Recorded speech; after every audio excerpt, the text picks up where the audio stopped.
Welcome to the ultimate showdown of ideas. Professor John Lennox, a brilliant mathematician and Christian apologist, takes on Professor Peter Atkins, a sharp-minded atheist chemist, in a fiery debate about God and science. Can faith and reason coexist? Does science truly make God irrelevant, or does it reveal the fingerprints of a creator? This is not just a discussion, it's a battle of worldviews. Get ready to witness an intellectual clash that will challenge your perspective and ignite your curiosity. So I don't need a God to account for this world. We obviously don't have time to go into the fullness of what you wrote in that book, but the phrase that really struck me from the book was this: you said on a few occasions, nothing rolled over into something. That was the way in which the universe, which is clearly something, came from nothing. Now this was referenced by you earlier, John. Well, it sounds like nonsense to me. And you know, Peter, what do you mean by nothing in that context? I mean the absence of space-time. Or do you mean what most of us mean, the absence of anything? That's what I mean what I said. Okay, right. Well, I'm very interested in nothing. In fact, I give lectures on nothing these days.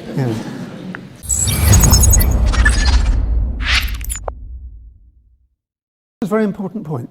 That science is a motivation. God is a motivation for science. A motivation for science, and I think we ought to spend a moment on that. I think God is also a great motivation for art as well. Yeah. Wonderful pictures, wonderful music, wonderful literature, all induced by belief in God. But it doesn't mean that the God actually exists. It simply means that you believe that he exists. So I was going to say that the very book you wrote, the statement you use at the beginning is, I think, from Bacon, and who was, of course, a believer. Well, they all were in those days. So is that what you're saying, that in a sense, whatever John says about the religious sort of faith of the pioneers of science, it was just the nature of things? To them it was real, and indeed it did motivate their excellent work and inspiring work in some cases, and certainly in the humanities. But it doesn't mean to say it's true. Of course not. No. So you don't. But what's the point you're making then, if you're not saying that shows that it's true, John? The point is, it doesn't show it's false. And your little comment there was they all believed in God in those days is also false, because it's very interesting when you think of the rise of modern science in Western Europe. I've mentioned that. But it was Richard Dawkins put this to me years ago in one of our debates, and I made the point which I now make. Everybody didn't believe in God in those days. The Chinese didn't. And there was very interesting research done by Joseph Needham in Cambridge. He was a brilliant sinologist, also a chemist, I believe. And he did research and wrote the huge volume, many volumes of the Dictionary of Technological Achievements in China. And he was very puzzled why abstract science of the kind we know did not arise in China. Now, he was a neo-Marxist, and he tried to explain this on the basis of his atheistic Marxism, but he couldn't. And in the end, he came to a fascinating conclusion. He said, in the end, the only difference I can see between the East and the West, they discovered technology, but not science in that sense, is that the East did not have the unifying concept of a single rational creator who created the universe to work on such laws. But it doesn't mean to say that having the idea that there is one is not the same as there being one. So, but Peter, that's obvious. The thing is, it doesn't make it false, but it's part of the cumulative evidence for explanatory power, because in most of these areas we're making inferences to the best explanation. And an explanation that makes sense to me, that is that the reason we can do science is the God who created the universe also stands behind the human mind.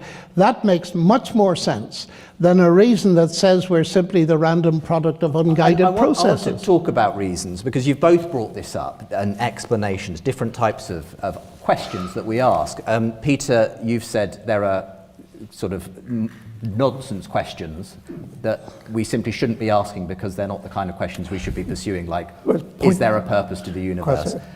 John, from what I can tell, you believe those are valid questions because they are, even if they're of a different nature to the specifically scientific questions. And intention questions are among the most important questions we can ask. And I've had a question actually from the audience which asks, I assume of you, Peter, isn't it a bit too convenient to label questions that science doesn't answer as stupid or not real?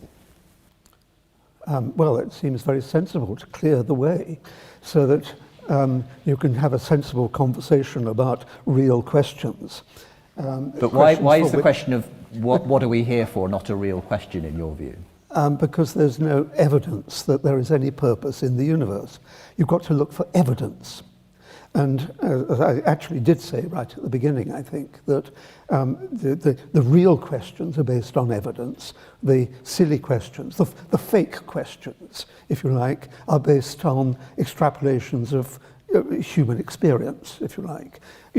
So we have purposes. I have a purpose for coming here this evening, although I must confess I forget what it was. So you believe in purpose but not ultimate purpose, is that it? Well, I believe that people have individual, temporary, ephemeral purposes. That's fine. But for there to be a purpose in the universe is an extrapolation of that attitude. There is no evidence that the universe has a purpose at all. So it's inappropriate for science to do a series of experiments to discover the purpose. John? Well, when you say there's no evidence, I would go back to the fact, and I must, in that sense, come back to my Christian faith. Christianity is not a mere philosophy. It's geared into history. And it seems to me that the whole initial explanation, in the beginning God created the heavens and the earth, that starts off a huge meta-narrative that gives human beings huge significance as made in the image of God. Now, that may be true or it may be false, but does it make sense? It's not one of these nonsense things. It certainly makes a great deal of sense. And incidentally, some of the brightest minds in history have spent years thinking about these things. I've just read through Anthony Kenner's Modern History of Western. Yes. Great 1,000-page. Yeah, I know. Brick. I've read it too. 900 of those pages show what a waste of time philosophy was when people were worrying about the nature of God and his or her the properties. Philosophy, just famous St. Augustine, Thomas Aquinas, you name them, completely wasted their lives by thinking about non-questions. It's only when... But that's your belief, Peter. Yeah, but there's no evidence for God. It's the basis of that's the core of my belief. That's what we're talking about. But is that an assumption you're coming to it with, Peter? Let me say, there is no evidence for God. That is the rock on which I build my system of explanations. Your rock is a kind of elaboration of that, because this physiologically unlikely event of the resurrection sort of came into it it's as well. Physiologically immensely unlikely, but the evidence of it doesn't stop at the little bit I gave you. You have to think about the whole rise of Christianity from a non-proselytizing group of Jews. Explanations. Well, let's allow John to give at least some explanation, Peter, and then we'll have you respond. The rock in my life is, I'm looking for a worldview, and you have a worldview, it's atheism, and I have a worldview that is Christian, that makes sense of life and gives me a meta-narrative big enough to live for and live in. Now, we've been talking tonight, all up to this time, about science and evidence that might come from the natural world.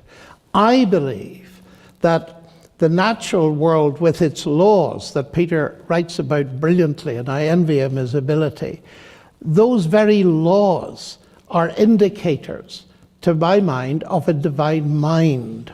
The fact that at the heart of biology is the longest word we've ever discovered, the genetic code, is again consistent that this universe is a word-based universe. In the beginning was the Word.